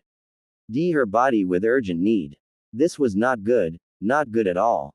She wanted so badly to continue what they were doing. Her body was practically screaming at her to pounce him, to take him somewhere dark and quiet away from prying eyes and give him a private show that would leave them both sweaty and most probably very. Judging by the perceptive gleam in his eyes, Naruto's brain had the same idea. Definitely not good. Tearing herself away from her desires took Herculean effort, more than she thought she could muster, but somehow Ino managed it. She turned around and went back to dancing, shivering as she felt his hands find their way back onto her waist, fingertips trailing mischievously against her body. Ino fervently hoped the aching desire building between her dampening thighs would die down if she wasn't looking at him. No such luck. Soft lips found their way back to her sensitive neckline, trailing teasing nibbles up the reactive skin. Ino groaned audibly as Naruto found his way past her collarbone. She could feel her straining against the fabric of her bra, wanting to feel the attention of his skillful tongue and ling lips. His throbbing member seemed to have awoken fully now, the heat from the blood-filled organ burning pianely against her buttocks even through his pants and her dress. Gods above and below, if there wasn't the fabric between them, Ino couldn't even begin to imagine how that might fail. Instead of being disgusted as she would have been with any other guy, Ino was finding it harder and harder to turn her mind away from certain activities with the blonde man behind her that she knew she really shouldn't be contemplating. A pleading whimper escaped her lips as his fingers slipped their way past the modest cut of her dress and crawling maddeningly slowly up her leg. Rough hard skin scraped their way against her smooth thigh, coming dangerously close to the moist wet lingerie that was the only barrier between his arching hands and her aching womanhood. He traced his fingertips delicately against the damp fabric, stimulating the lips of her opening with electrical fire at the brief contact. And just as quickly, the hand was withdrawn and back at her waist, leaving Ino a quivering mess, barely able to stand. If not for the man holding her up from behind. She turned and watched through lidded eyes as Naruto raised the hand that had reached below her dress and licked each finger. Her eyes remained riveted on the pink tongue that flickered against each digit, mind wondering just what that fleshy appendage would feel like elsewhere. After a long moment to recover her senses, Ino turned and wrapped her arms around Naruto's neck, determined not to let him win. The two blondes continued to move and writhe to the wild rhythm being played, their bodies taking on life of their own as they moved from song to song. The night was still young, and so were they. With desire setting their blood afire, the two shinobi danced away the hour, taking time in exploring the new level their relationship had opened up to. "Alright, I'm pooped," Ino gasped as she fell into an open bar stool. They had finally retreated from the dance floor when her feet had begun to ache, and now found themselves back at the bar. A much happier Naruto was downing a fruity-looking tail complete with a miniature umbrella of a gaudio range. "Let's go hit up the craps table," he said as their bartender placed the tropical mojito Ino had ordered in front of her. "You sure gambling while sloshed is such a good idea?" She laughed, taking a tentative taste of her drink. "Not bad. Fine, I won't, but I'll watch you." Not quite following the logic but agreeing amiability nonetheless, Ino allowed herself to be led towards the casino area, noting how the room was beginning to sway a bit more than the calm waters of Kappa Lake warranted. Maybe it was time to put a pause on the liquor. Horny Ino plus more alcohol was probably going to equal Ino back in bed with an equally Naruto doing bad things. The fact that her mind was cheerfully green lighting that prospect was a major warning sign she had already crossed her thresholds on how much she should be having. The blonde girl blinked stupidly when Naruto produced a gold brick the size of a candy bar from his inner jacket pocket to present to the cashier person. A miv stack of chips was handed back over to the whiskered blonde. "Naruto," she asked slowly, "why are you carrying around a bar of gold?" "In case I needed it." "When do you ever need a bar of gold?" Ino deadpanned. Like right now." Shaking her head, she took some of the chips from him, rolling the 100-piece between her knuckles dexterously despite her state of intoxication, noting how it weighed a lot more than it looked. She had never really gambled before. How hard could it be? Half an hour later she found her answer to that question. "Oh my god," laughed Naruto in absolute hysterics. "You Ino. I've never seen anyone so bad at gambling in my life and I've seen Ba-chan go at it." Ino pouted. It wasn't her fault the stupid dice kept rolling against her. "They're cheating. I just know it," the Yamanaka grumbled as they made their way from the casino tables that had pretty much swallowed up all the money he had traded in. "Of course they are," chuckled Naruto with a nudge to her ribs. "The rules are rigged in favor of the house to begin with." Ino scrunched her nose up cutely and scowled. Naruto smiled and ducked in to steal a quick kiss, pleased when she did not pull away from the public display of affection. The pretty blush adorning her face when he pulled back elicited a second, much longer kiss. Hands clasped together, the two blondes moved to the upper deck of the cruise liner, wanting to get away from the noise and bright lights within. Ino shivered against the chilly air, beaming at Naruto as he eased out of his jacket and placed it around her. His solid build was made apparent when the suit top easily dwarfed her curvaceous frame. The leftover heat from his body made a toasty ward against the frosty evening air, causing Ino to snuggle happily into its warm embrace. Thick powerful arms added to that layer of protection, gaining him an affectionate peck on his jaw as a reward. The two shinobi found themselves leaning over the guard railing, staring out into the distant harbor in Kyoto. Truly it was the city that never slept. Even now with the hour pushing past 2 in the morning there were still plenty of lights to be seen on shore. Ino rested contentedly against her date, wondering at what point she had gotten so comfortable with him. His figure covering her from behind just felt natural, never mind the fact that his hands were crossed over her boobs. He didn't realize it, but the way the cuffs of his sleeves were rubbing against the hardening tips of her S was maddeningly distracting. Of course she wasn't going to tell him that. What would you have been if you hadn't become a shinobi, Ino? They had been trading off on random questions to continue to learn more about one another for a while now, and so far Ino had compiled quite the list of random facts about her blonde friend. Apparently Naruto used to have a teddy bear named Bobo which she found absolutely adorable. Or that he had once swallowed a live baby rat on a dare and been sick for 2 days afterwards. Gross. "Oh, I don't know," replied Ino thoughtfully as she gazed out at the distant shore. She smiled when Naruto rested his chin on her shoulder, nuzzling her hair affectionately. "My family have all been shinobi, you know. It's never been a question what I wanted to do even way back then. I supposed I might have been a dancer, or maybe just been a florist." "Ino the dancer, huh?" asked Naruto with a smile. "I would have paid to go see you." Quote. She giggled at the thought. "You make me sound like a stripper. I'd probably have picked a better stage name than that." The blonde girl huddled closer to her personal fleshy heater as a particularly cold gust of wind blew across the deck. The chill only served to contrast against the protective warmth she was receiving from the man holding her. She could really get used to this. Alright, your turn, said Naruto.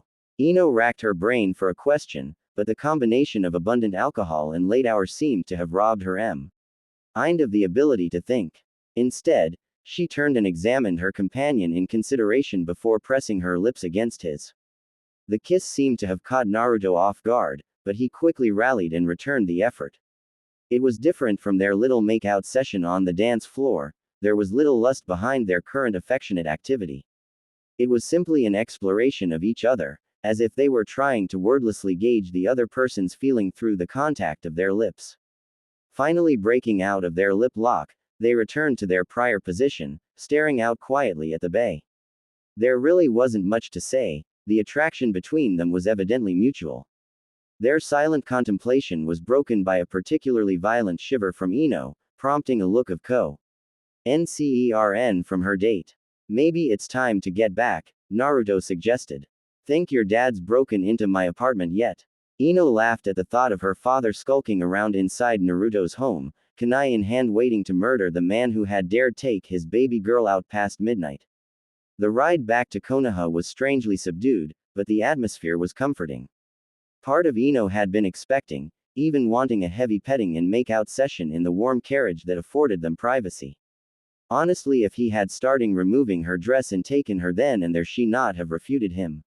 Surprisingly, he hadn't, despite the throbbing length visibly protruding from his lower region. Instead, they had kicked off their shoes and cuddled together on one side of the cushy seats, a thick, woolly blanket that had been hidden under the seat compartment covering their bodies. Ino leaned up occasionally for a sleepy kiss, and received a soft stroking to her backside in return, but other than that the couple was content to simply enjoy their close proximity. Their carriage pulled to a halt, signaling an end to their long ride home. Stepping outside after straightening up both themselves and the interior, they were surprised to find themselves at the gates of Konoha rather than inside her. I'm sorry, sir, apologized their chauffeur. Konoha has explicit rules against vehicles within after hours. I'm afraid this is as far as I go. Ino watched as Naruto pulled up to whisper something to their driver, before pressing something into his hands which earned him a gratified smile from the older man. As the carriage turned to leave, Ino called out her thanks to the driver, getting a merry wave over his shoulder. The Mind Walker looped her arm around Naruto's, heedless of the interested looks they were receiving from the graveyard shift gate guards manning the post, nodding in gray ETING as they walked past. Let the gossip spread, she couldn't care less at this moment. She was walking on cloud nine. Konoha was the opposite of Kyoto at night time. There was almost no sound to be heard save for the occasional hoot of an owl or the rustle of some other nocturnal critter going about its business. A shadow would flit by overhead occasionally, a shinobi off on some nighttime errand or returning from a mission. The street lights were on, dim but illuminating the pavement well enough to safely navigate even given their inebriated state. Naruto was humming happily to himself, content with how the night had gone. He had arranged for this special night as an apology for having taken advantage of Ino. Despite what Ino might say otherwise, he still carried a small amount of guilt for having taken away her first time in a drunken stup. Or, there had been some tribulation on his part, perhaps because of the genuine attraction he had for Ino, but the night had turned out fantastic, far beyond his wildest dreams. Ino herself was contemplating thoughts of a different nature. While Naruto had been lost in his own world and allowing her to steer them, her feet had unconsciously been making a steady path towards his apartment rather than her home. The Mind Walker bit her lip in an internal struggle, sneaking a look at the happily oblivious blonde at her side. She really wasn't ready for the night to end, and at this moment, despite any lingering doubts she had in her mind, Ino wanted to show Naruto a bit of appreciation for what he had done for her. No man had ever made her feel so special, paid her the kind of attention he had. It was supposed to be a date to get a feel for each other, and she had gotten enough to know that they were more than compatible. It scared her because she had never been in a real relationship before. All prior attraction she thought she had now revealed to be superficial in face of her rising feelings for the man besides her. But as scary as it was also exhilarating. She was right at the edge of the cliff, A single step would send her over into an area she had never been to before. Naruto blinked in surprise when he found them standing in front of the stairwell to his apartment. Ino, he said confused, what? The blonde-haired goddess before him turned her gaze away shyly. Naruto, unable to find the words, or perhaps just too embered to utter them, Ino instead put her hand around his face and pulled him into a deep peonate kiss. He reciprocated, though hesitantly as if unsure of his own actions. She trailed her lips down his throat, eliciting a husky growl from the male, her hands running themselves mindlessly against his body, exploring the hard muscles he earned from years of hard work. Wait, Ino, he murmured against her hair as she worked her hands lower, reaching for his awakening mem. Beer. She could see the way his length strained against the fabric of his pants, a representation of the physical yearning he was suffering through because of her. Reaching down, Ino ran the edges of her nails against his manhood through his pants, silently delighting at the way he groaned her name. The power and control she had over him at the moment was intoxicating. She couldn't wait to find out just what else she could do to him. Wait, he growled, seizing her by her shoulders and halting her stroking motion. Ino gazed back into his eyes, startled by the intensity she found there. Naruto, she whispered softly, gently breaking from his grip. Leaning forward until her lips were near to his ear, she gave his cheek a soft, chaste kiss.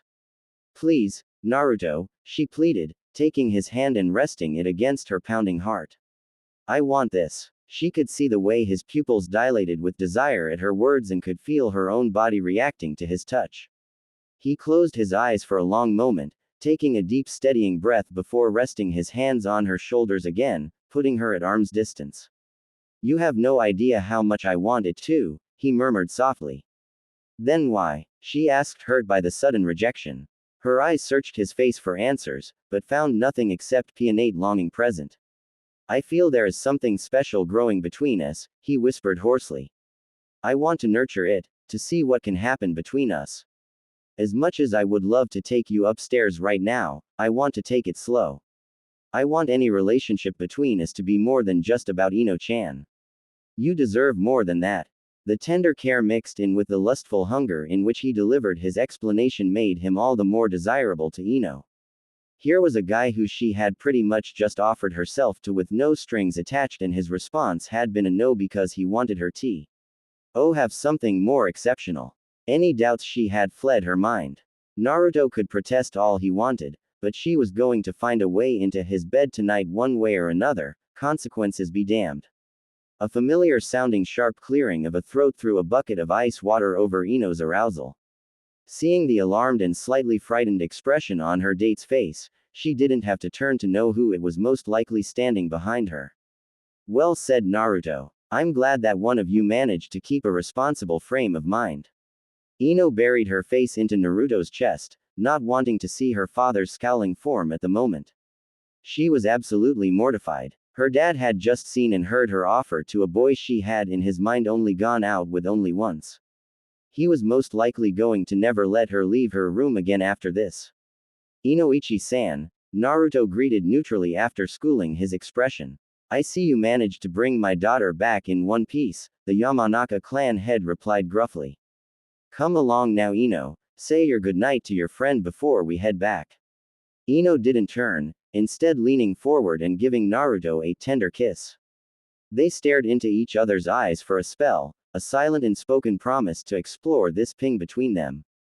Another pointed uncomfortable cough from Inoichi interrupted their moment, finally breaking the two blondes out of their own little world. Sighing, Ino turned to follow her father away. At least daddy wasn't yelling at her.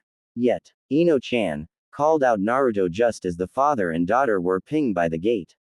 Would you be my girlfriend? Quote. Judging by the stunned expression on her father's face, he hadn't expected the brazen question to be asked in his presence despite Naruto's well-known lack of tact. Grinning, Ino turned and gave a cheeky wave.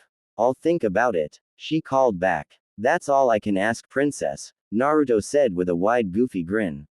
Hearing the strangled choking noises her father was making, Ino decided it was time to leave before the poor man spontaneously combusted. How was your evening, daddy? She asked sweetly as she led the stuttering and convulsing clan head away.